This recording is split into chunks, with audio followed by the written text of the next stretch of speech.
Speaker for the dead. Speaker for the dead. Speaker for the dead. My brothers and sisters, thank you for joining me. We gather here at this time to set forth, to right the wrongs, to overcome, to beat back and to destroy the ideologies that would seek to destroy our entertainment forever, that would take story and verse and turn it into something to divide, to conquer, and to destroy us. We must not let this happen. We will go forth. We will be a legion. We will take back that which is ours. We will fight, and we will be victorious. Now let us go forth and do what must be done. Your time has come. A storm is coming. Our storm. And when it arrives, it will shake the universe. Long live the fighters!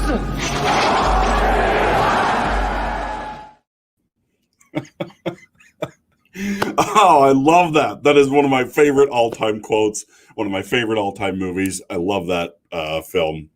Hello, everybody, and welcome to Speaking with the Speaker. So I'd like to start out by explaining what happened.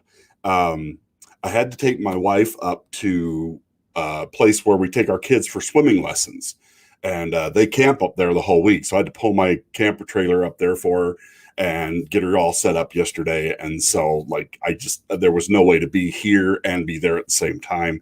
So I apologize for moving the stream, but here we are today, and I'm thankful for everybody who could join me.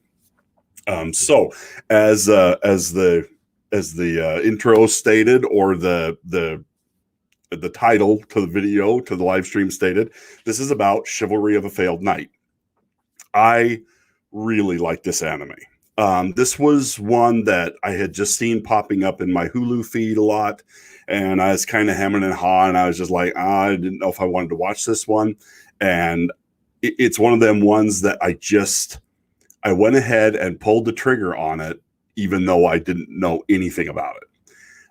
And I am so glad that I did. I absolutely loved this anime.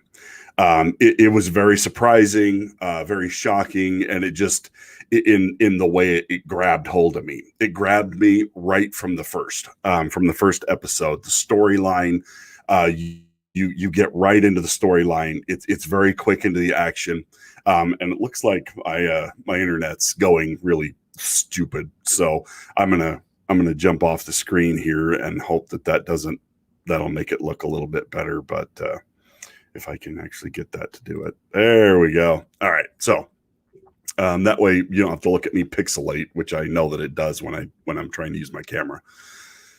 So let's see. Oh, we've got a comment here. Espen Ben Season. I don't know if I said that right. And if I didn't, Lord, I apologize. It's terrible. Can I have a request for Speaker for the Dead? Can you show the full design of the t-shirt you are wearing? Now we stay, by the way, nice tees you have there. Oh, great. Now you're going to make me turn my camera back on. All right. So this is actually the cover for the Journey album Escape. So that's the whole t-shirt. Journey's one of my favorite bands from the 80s. I love this t-shirt. I love Journey. I love everything to do with them. So I'm going to go ahead and stop that again. But yeah, they're fantastic. If I ordered this online, I wanted it in white. My daughter has one in white, and so I wanted one that we could both wear at the same time. But yeah, they didn't have a white one in my size because, I'm big and fat and old. Anyway, so this I'm going to pull up the here real quick. Let me pull up the Wikipedia, the sum of all kind of knowledge. So this is what the show, the description is for it, as talked about on Wikipedia. The heroic tales of the failure knight is what it was originally called, also known as the tale of worst one.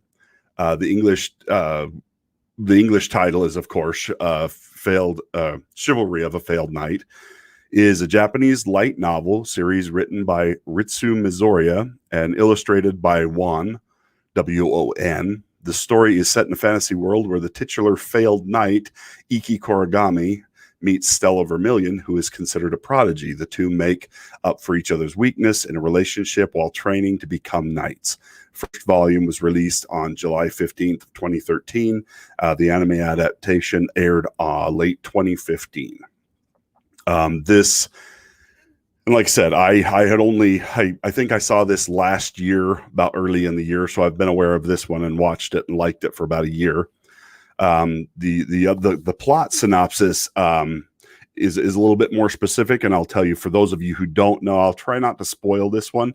I don't know that this is one that's a very well known anime. This is an alternate Earth. Humans called Blazers have supernatural abilities. These Blazers can materialize weapons known as devices, which are made through a person's soul. At the Huragun Academy, Blazers are selected as representatives for the 7-Star Sword Art Festival, annual tournament held by the 7 Mage Knight Academies in Japan to determine the strongest apprentice knight. Hargan,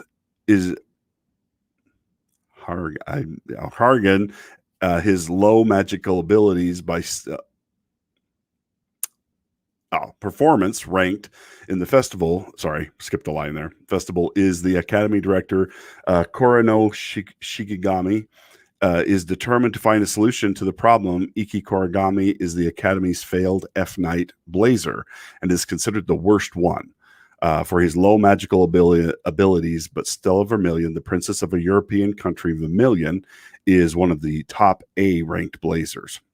On Stella's first day at Huragun Academy, she is arranged to share a room with Iki and as a transfer student to the academy. When Iki inadvertently discovers Stella half-dressed, he is challenged to a duel where the loser has to be obedient to the winner for life. She ends up losing the duel, but they agree to become roommates as Iki's one and only merciful desire. The series follows her adventures as they train to qualify for the school's representatives for the festival. So that's the basic synopsis of what this anime is all about. And Wikipedia does get some things right, and that sounds very reliable. Having seen it. Now, there is only one season of this out right now, but there's supposed to be another season either coming out this fall or next year sometime. Fingers crossed. I am really looking forward to this. It is so good. Like I said, it grabbed me and pulled me in a way that I was just not expecting.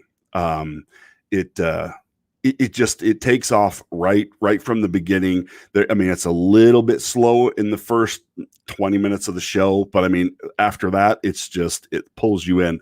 Now, I was talking to Adega about this anime. We were talking about different animes that we like, and Adega Outlaw, for those of you who don't know, if you're not subscribed to Adega Outlaw, go subscribe to Adega. He is fantastic. I just finished listening to one of his chapters for the Elganza Witches earlier today. But this anime is everything that good storytelling should be. When I was speaking to Adeg about this, we were talking back and forth, and I was trying to describe it, and he couldn't remember if he'd seen it or not. And he was like, "Wait a minute, that one sounds familiar. Does it have this and this and this?" And we talked about it for a minute, and he's like, "Oh yeah, I've seen that one, but I liked the Asterisk War better." Which, if you've seen the Asterisk War, they are very similar, very similar. And I went to look because he couldn't remember which had come out first. Well, Chivalry of a Failed Knight actually came out first. Now, I don't know about the manga, but the anime Chivalry of a Failed Knight came out first. So I'm not sure as far as where the mangas were released and when. But I've tried to watch Asterisk War, and I've got through most of the first season, but I just don't feel as drawn into the story as I do with this one. They're both good. I'm not saying anything against that one. They really are both very good. My internet's looking good for a minute, so I'm going to pull back up on camera here. I like being able to have a face-to-face conversation with you, or at least a one-way face-to-face conversation. But yeah, it really is just a fantastic story. The Iki Korigami is a failed knight. He's at this academy, but he's not allowed to take classes. He is he cannot really train with any other people in an official way and stuff. He's basically there but not there.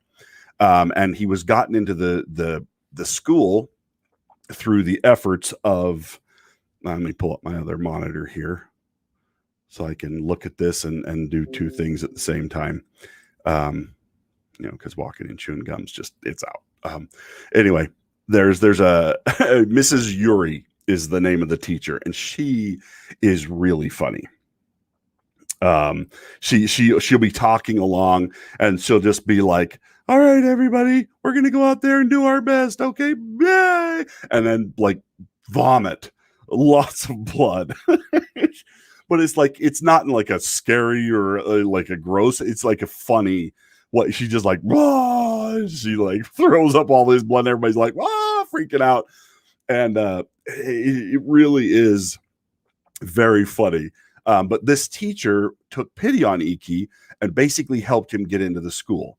Now, because Iki has very low magic abilities, and he comes from a family where being a blazer and being a powerful blazer is just expected. But because he's not, his family basically treats him as though he does not exist. They look down on him and treat him like crap. I mean, they basically act like they don't have another son, which is just, I mean, it's one of the things I love about Japanese anime, or anime in general, is that they'll discuss those really sensitive topics, those really intense family bonds and feelings in a way that sometimes we don't do very well over here in the States, and or that we're squeamish about, talking about difficult issues or things that come up, and we act like things don't really happen in the real world and stuff. And I love the fact that they will get into that kind of stuff. And they'll do it from kind of an outsider's perspective, as where they're not going to make you feel bad, if that makes sense, or come at it from a very heavy-handed way and stuff. They come at it from a very outsider's perspective, so you get, just a good, I'm trying to think of the right word here, objective view of an emotional situation, which far too often in the West, we don't do that. We come in and we're very heavy-handed one way or the other. And they're not so much this way or that way. But Iki has a sister named Shiitsuku. Sometimes I have a terrible problem with these names, so I apologize. And she basically loves Iki.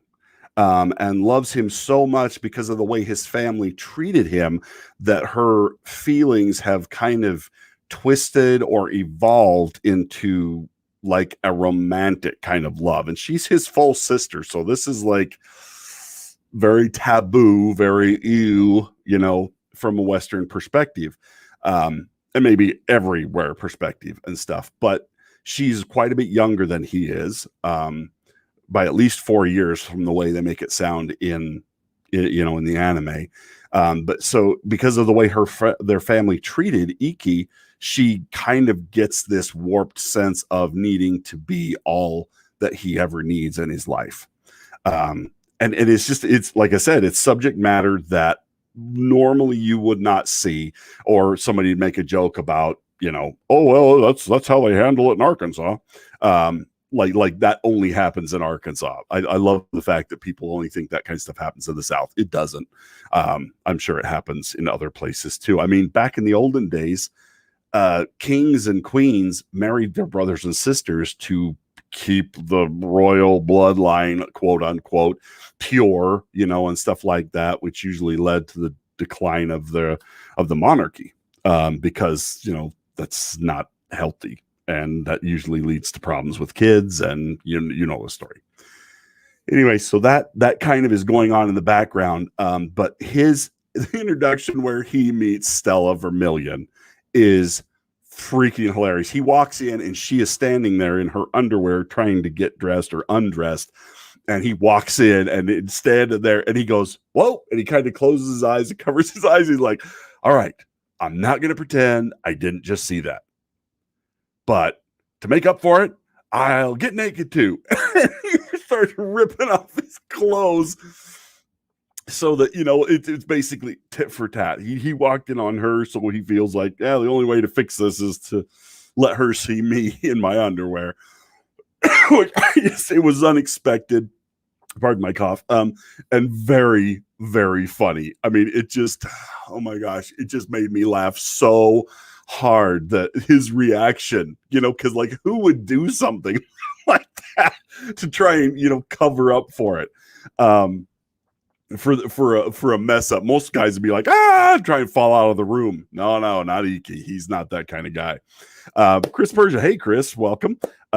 Chivalry of a Failed Knight started as a light novel in 2013. Yes, while Asterisk War was a light novel series that began in 2012. Okay, so yeah, so it sounds like the Asterisk War started first, in book form. But yeah.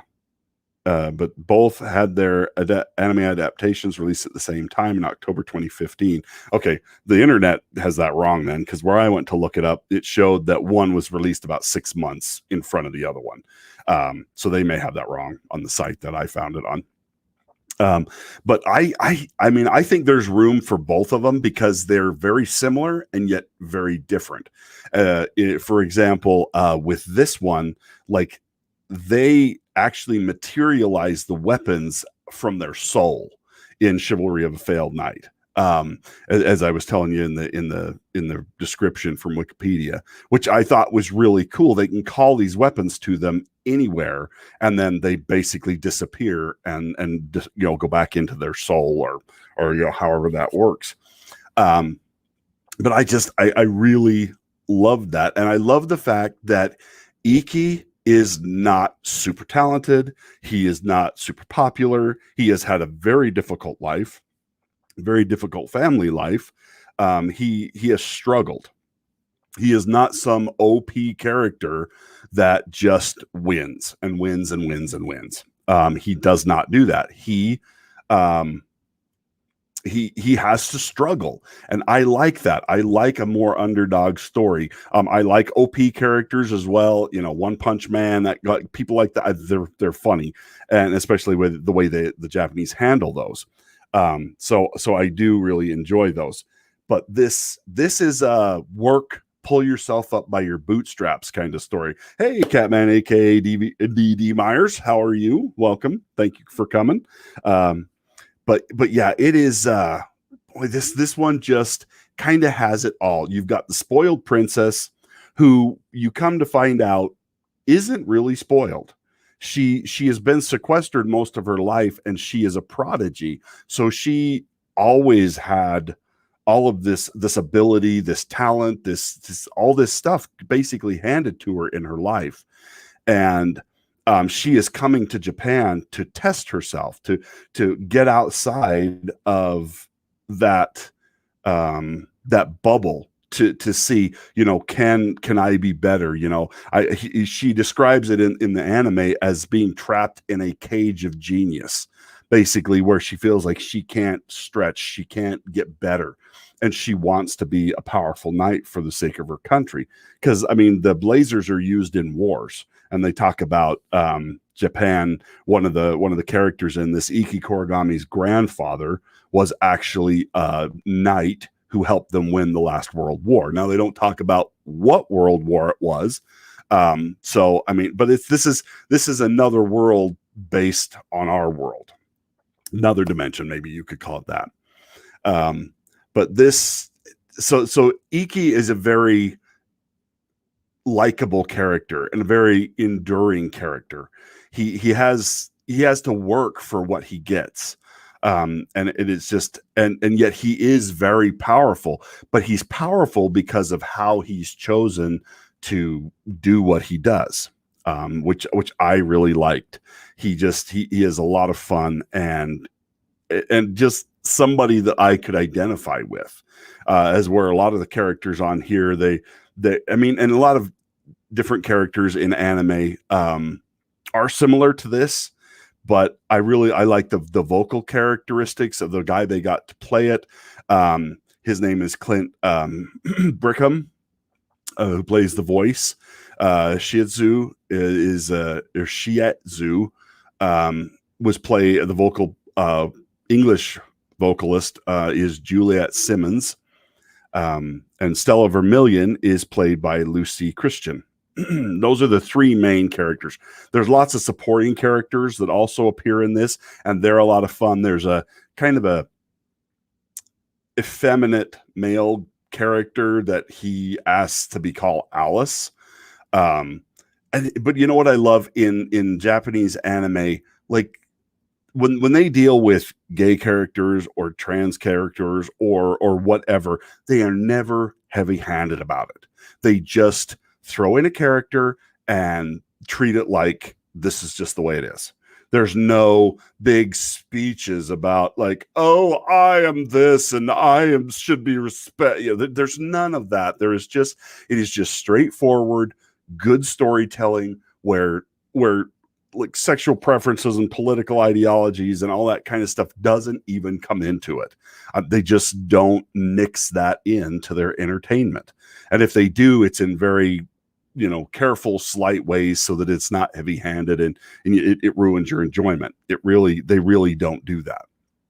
But this character, Iki Korigami, he's basically got his family, who is very powerful in the knight's world, against him, basically wanting him to fail, interfering with him at school, trying to get the previous director of the school to, create criteria and standards that he would never be able to meet. Just really dickish kind of stuff. And anybody who's ever dealt with a difficult family situation, you know exactly what this is like, because family can be hard. Family can be harder than anything else because you can't get away from them because they're your family.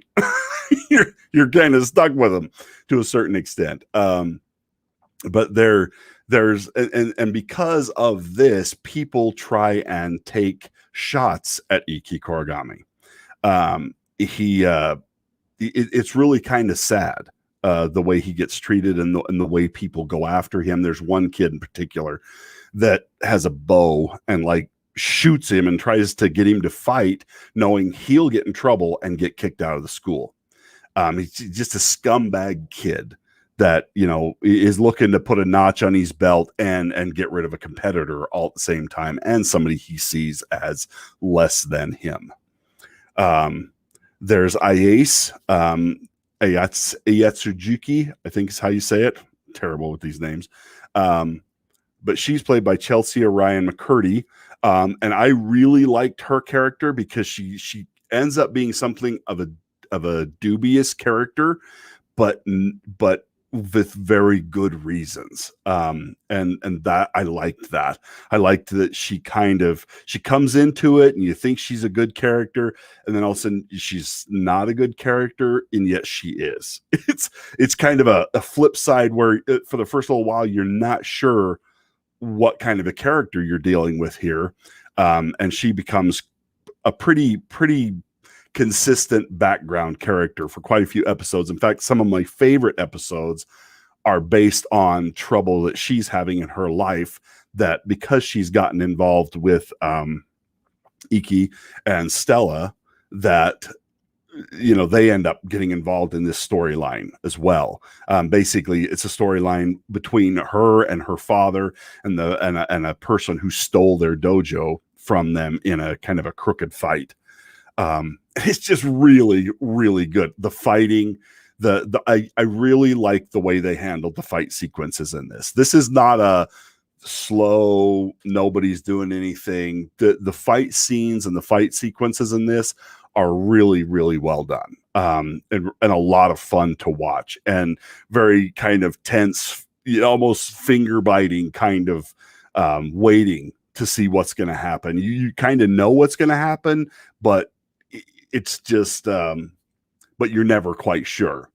And they're very good at kind of keeping you up in the air during these battles, as not knowing how the outcome is going to happen, because Iki has such a disadvantage as a blazer. He has a very limited ability, pardon me, as a magic caster, that he can be overpowered by other blazers who are much more competent in that area. But he has worked at his sword play and studying and just busting his butt every day to try and overcome his weaknesses, that he never takes anything for granted. And he has had to augment his abilities and his lack of magic capabilities with hard work, which isn't to say the other characters don't do hard work, but when you're at that much of a disadvantage, you have to work twice as hard. And that's really the moral that they're teaching in this anime, is that no matter how talented you are, it's meaningless if you don't work for it. And I love that story. I love that idea that even the most talented person in the world can be beaten if somebody's willing to work harder than that person is. The person with the natural talent is always going to have a leg up in a way, and be able to get further ahead in some aspects of their lives. But if they don't do what somebody else is willing to do when they put in the work, they won't stay ahead. And I just like that kind of a story that pushes you to say, hey, I have to be better. I have to be more. I can't just, sit back on my laurels. And it's one of those inspiring stories. After each episode you get done, you want to go out and run 10 miles, because you're just like, man, I suck. I'm just not. And it's like a motivational thing. I don't mean, I suck in a bad way, I'm going to go put a gun in my mouth. Not that kind of a thing. That would not be good. But this is one of those things where it's that motivational story, that sports based story, where at the end of it, you're just like, man, I need to get my fat butt up and I need to go out and do something and get after it. And I like stories that do that give you that kind of a motivational push to go and be better and do better. It's just more fun that way. But the supporting cast and the characters really are funny, and they're very well flushed out and in the ways that they need to be, and yet they don't get so involved that like they take away from the main characters. The other thing I really love about this is the love story that's going on between Iki and Stella. It's kind of an unexpected love story, and I will tell you, there is some adult content in this anime. So if you're squeamish about that kind of stuff at all, this probably will, it'll probably make you squirm just a little bit, but it's nothing like bad. It's not like High School DxD, which is basically all boobs all the time. kind of an anime. I basically had to stop watching that one. I'm just like, you know what? I don't feel good about this anymore. Anyway, and I'm not squeamish about that kind of stuff as much as I probably should be, but I don't really enjoy it either. This has kind of the right balance. One of my favorite sequences in this is basically there's a moment where Stella kind of tries to seduce Iki, and he tells her no, because he wants to do things honorably. He wants to stand before the world, stand before his family, and tell them, I love her. I want her to be my wife. I want, he wants to, it's a very honorable way of handling the situation. Because, I mean, they could have, they're kind of out on their own in this circumstance that this happens. And it would have been real easy for them to just go all the way. Especially with Stella. Stella is super, super hot as a character. She really is. And just kind of the whole package, talented, funny, a little bit overreacting at times, all the great things that we expect from female anime characters. But it's that honor that I'm not going to do something that's going to dishonor you, that I'm going to, I want you to have that in your life. I don't want you to ever feel like we rushed in and did something we shouldn't have did. You know what I mean? Anyway, so I don't want to harp on that, but I really liked that moralistic character part of this story where it said, yeah, I'm not just gonna go out there and do this thing.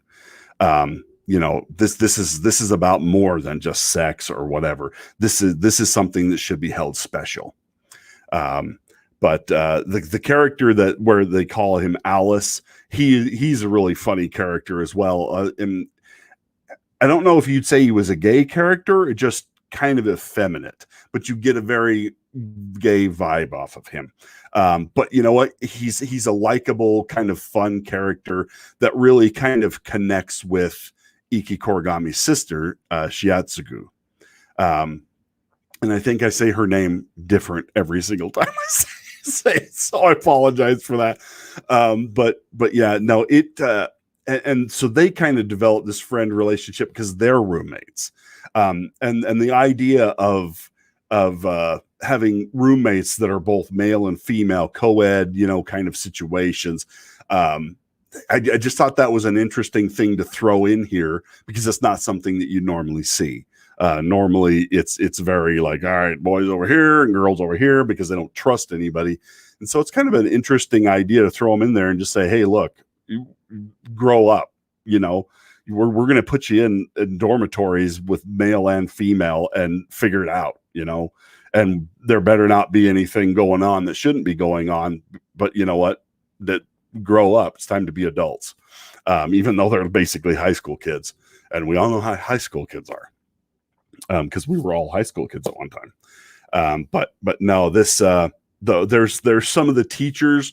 There's this one little short teacher that and I think her name's Nini or Ninin. But she is so funny. She's this short little thing. She's got on the wooden shoes that you see in anime quite a bit. That is like got the one leg sticking down. I wish I could remember what those are called and stuff. But like you see them a lot. Where they're wearing these like teeter-totter shoes where like if I wore them, I'd snap my ankles clean off. I mean, that's just, I don't have that ability to walk on something like that. Or I'd end up breaking my leg or whatever. But she is really funny. She's kind of a seductive, kind of over-sexualized teacher, but not in a bad way. She's just, she just makes you laugh. And she's never where she's supposed to be. The director of the school, Kurano, is always having to like drag her back to where she's supposed to be. It's really fun. And I love the character, the vocal actress that plays Kurano, the director of the school. Her name's Kelly Mansion. She really does a good job in this, and comes off very believable as as a woman director of a school.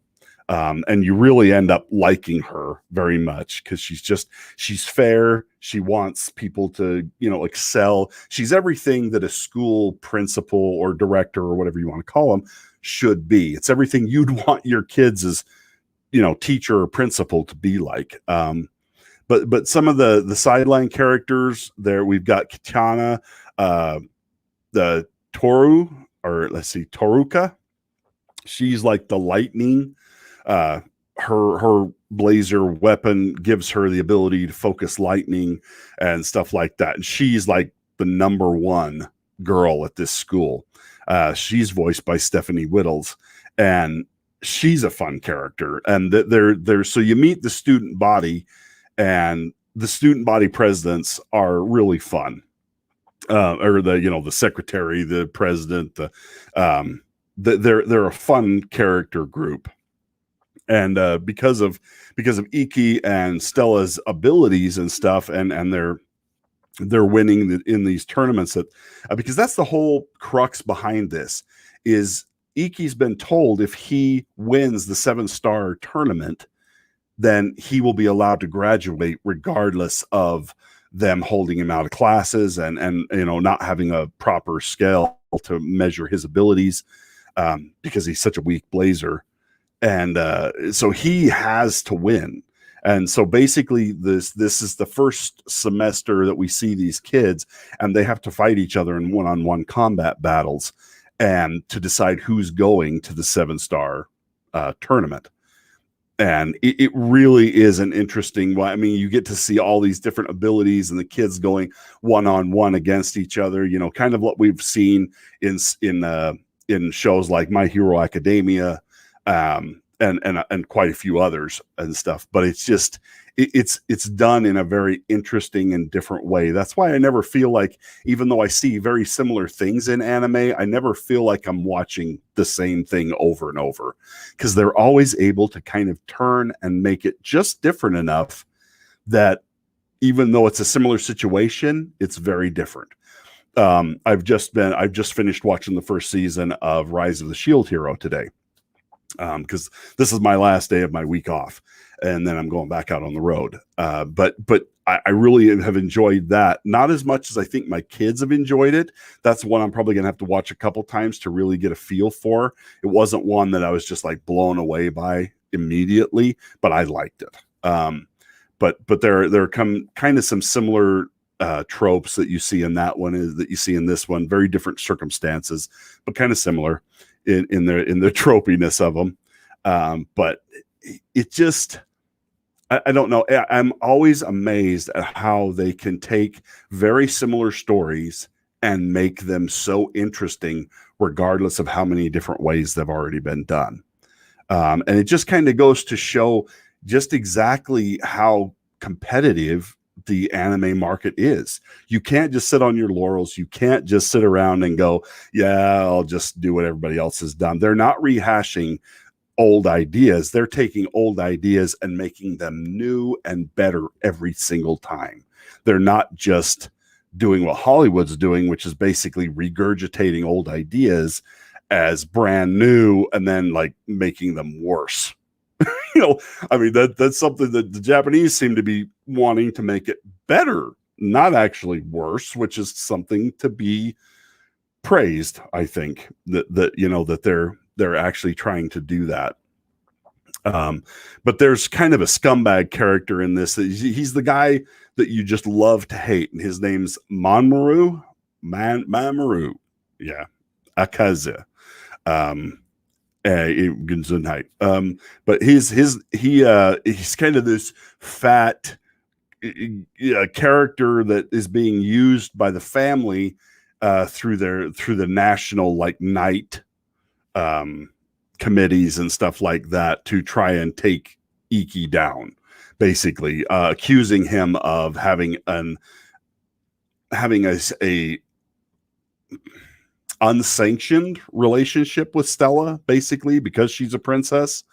And they basically pull him off the side, throw him in a room, and then make him fight his tournaments in this room with like no support, no rest, no nothing. And so he plays a really great villain. But I love what happens to him, eventually. They do that very well. But there's very different circumstances that pop up as you go through this. The kids are tested out in the real world. But like I said, in that one episode, we see Stella in her underwear again.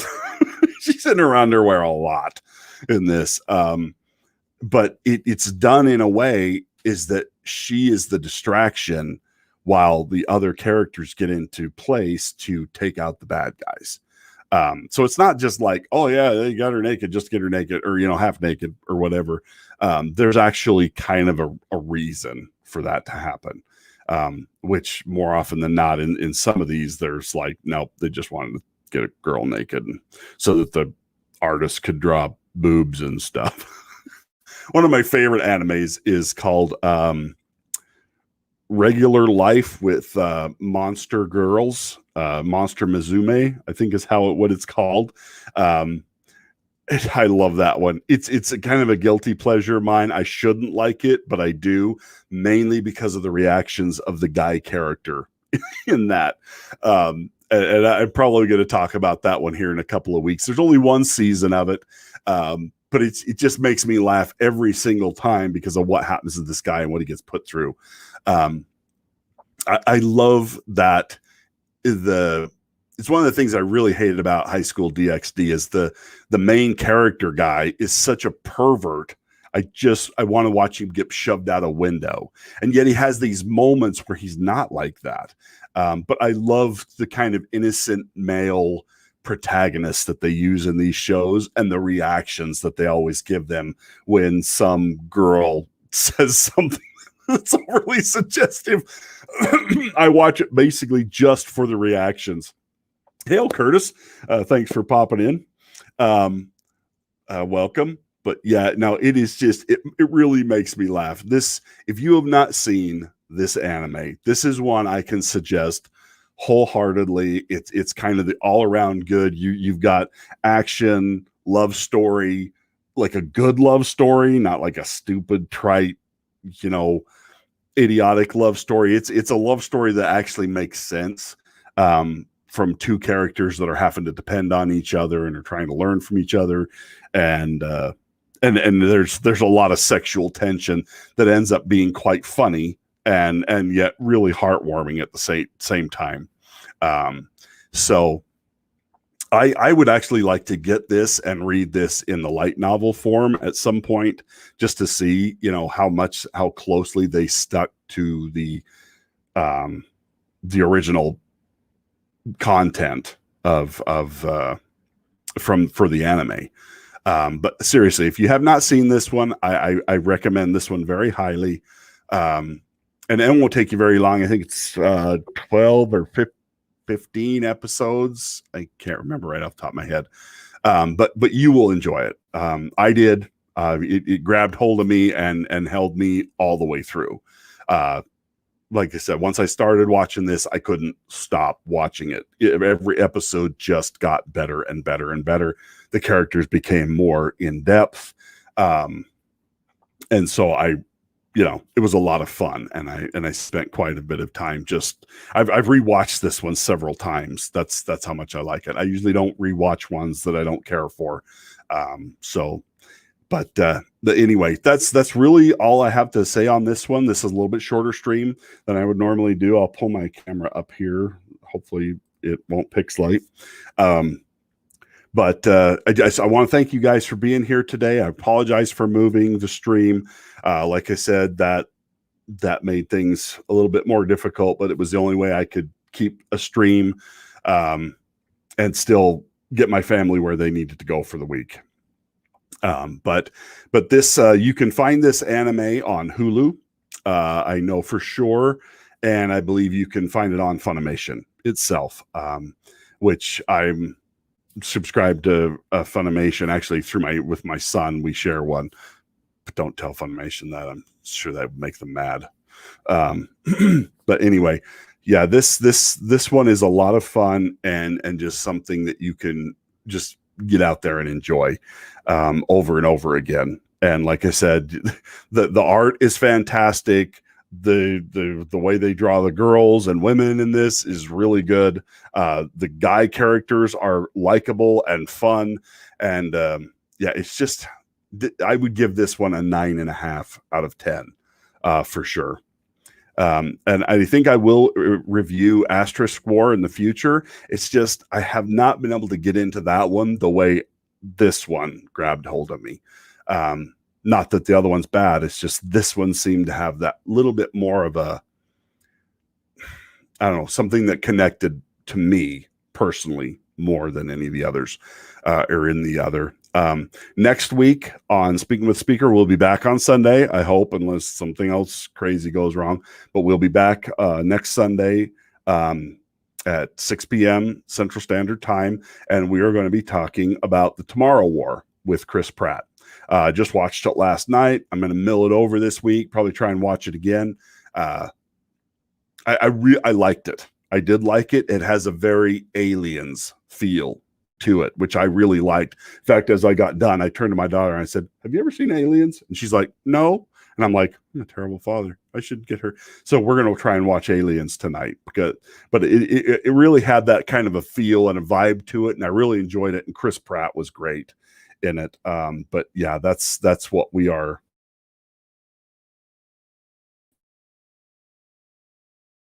But that's what we're going to be doing. Yeah, yes. The weekends are just, oh my gosh, summer is such an active time for me and my family. So, but yeah, so yeah, it's not the best film I've ever seen, but I enjoyed. But we'll talk next. They do some comparisons between it and some of the other sci-fi films. But I like Chris Pratt. So he did a great job, and because of his performance, he really kind of elevated what could have been a kind of a mediocre science fiction flick. There are some plot holes and some things that are off in it, I think, but we'll talk about that next week. So, but yeah. So anyway, I can't see it being enjoyable from Fam watched it. I didn't though.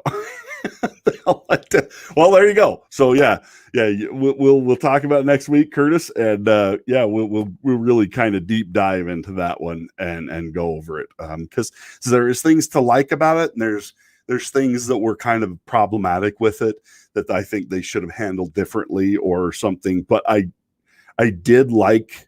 I thought they were going to end it differently than they did, and then they turned and went a different direction.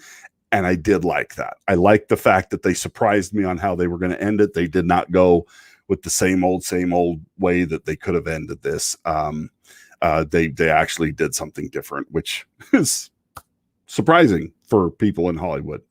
Anyway, thank you guys for being here, and we will talk to you guys next week. Thanks, everybody. See you next time. Bye now.